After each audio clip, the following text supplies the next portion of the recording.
Hello, ഇന്നൊന്ന് town വരെ പോയിട്ടോ. താഴെയുള്ള കൊച്ചിന് ചെറുതായിട്ടൊരു അലർജി പ്രോബ്ലം ഒക്കെ ഉണ്ട്. അപ്പോൾ അവളുടെ ഡോക്ടർ തൃശ്ശൂർ സരോജയിലായിരിക്കുന്നത്. അപ്പോൾ അവിടെ പോയി കാണിക്കാൻ പോയി. അപ്പോൾ ലോഷനും കാര്യങ്ങളൊക്കെ തന്നിട്ടുണ്ട്. കാറ്റുകാലത്തിൻ്റെ ആണെന്നാണ് പറഞ്ഞത്. പിന്നെ അത് കഴിഞ്ഞപ്പോൾ ഞാൻ ഹസ്ബൻഡ് എന്താ കഴിക്കാൻ വേണ്ടി ചോദിച്ചപ്പോൾ ഞാൻ കുഴിമന്തി മതി എന്ന് പറഞ്ഞു. കാരണം ഞാൻ എൻ്റെ ജീവിതത്തിൽ ആദ്യമായിട്ടാട്ടോ കുഴിമന്തി കഴിക്കണേ. ഞാൻ കഴിച്ചിട്ടേ ഇല്ല, ഫസ്റ്റ് ടൈമാണ് കഴിച്ചത്. അപ്പോൾ എന്തോ മസ്താനിയും പിരിപിരി അങ്ങനെ എന്തോ ആണ് വാങ്ങിച്ചത്. റൂഹി മന്തി എന്ന് പറഞ്ഞ കടയിൽ നിന്ന് അടിപൊളിയായിരുന്നു. എനിക്ക് ഭയങ്കര ഇഷ്ടമായിട്ടാണ്. പിന്നെ അത് കഴിഞ്ഞ് ഞങ്ങൾ മറ്റേ വടക്കുന്നാഥൻ്റെ ആ ഒരു സൈഡും പാർക്കൊക്കെയുള്ള ഭാഗത്തൊക്കെ പോയി കുറച്ച് നേരം ഇരുന്നു. പിന്നെ എനിക്ക് ഈ പുളിയുള്ളത് കഴിക്കാൻ തോന്നിയപ്പോൾ അവിടെ പൈനാപ്പിൾ ഉണ്ടായിരുന്നു ഉപ്പിലിട്ടത്. അത് മുളകൊക്കെ ചേർത്ത് തന്നു, അടിപൊളിയായിരുന്നു. അതും കഴിച്ചു. അത് കഴിച്ച് കുറച്ച് കഴിഞ്ഞപ്പോഴത്തേനും അമ്മ ഫോൺ വിളിച്ചു. അമ്മ വരാമെന്ന് പറഞ്ഞു. അപ്പോൾ അമ്മേനെ വെയിറ്റ് ചെയ്ത് അവിടെ ഇരുന്നു. അപ്പോൾ ആ നേരം കൊണ്ട് കൈ നോക്കാനായിട്ട് ഇങ്ങനെ വിളിച്ചപ്പോൾ ഞാൻ അമ്മമ്മോട് പറഞ്ഞു, കൈ നോക്കണ്ട, എനിക്കിങ്ങനെ പ്രാക്കും ദോഷമൊക്കെ ഉണ്ടെങ്കിൽ വല്ലത് ഒഴിഞ്ഞ് കളഞ്ഞോളാം പറഞ്ഞപ്പോൾ അതൊക്കെ ചെയ്ത് കളഞ്ഞു.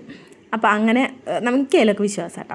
അപ്പോൾ അത് കഴിഞ്ഞപ്പോൾ അതാ അമ്മ വന്നപ്പോൾ ഉണ്ണിയോൾക്ക് കളിപ്പാട്ടും എനിക്ക് ഐസ്ക്രീമും പിന്നെ 2 കമ്മലും വാങ്ങിച്ചു തന്നു. ഏതെടുത്താലും 50 രൂപയുള്ളോ. തൃശ്ശൂർ പാർക്കിൻ്റെ മുമ്പിൽ നല്ല അടിപൊളി കമ്മലുകൾ കേട്ടോ, 50 രൂപയുള്ളോ. വെയിറ്റും കുറവ്, നല്ല കാണാനും നല്ല രസം. അപ്പോൾ ഇത്രയുള്ള വീഡിയോ എല്ലാവർക്കും ഇഷ്ടമായ ലൈക്ക് ചെയ്ത് സപ്പോർട്ട് ചെയ്യണം കേട്ടോ. അപ്പോൾ ഓക്കെ, ബൈ.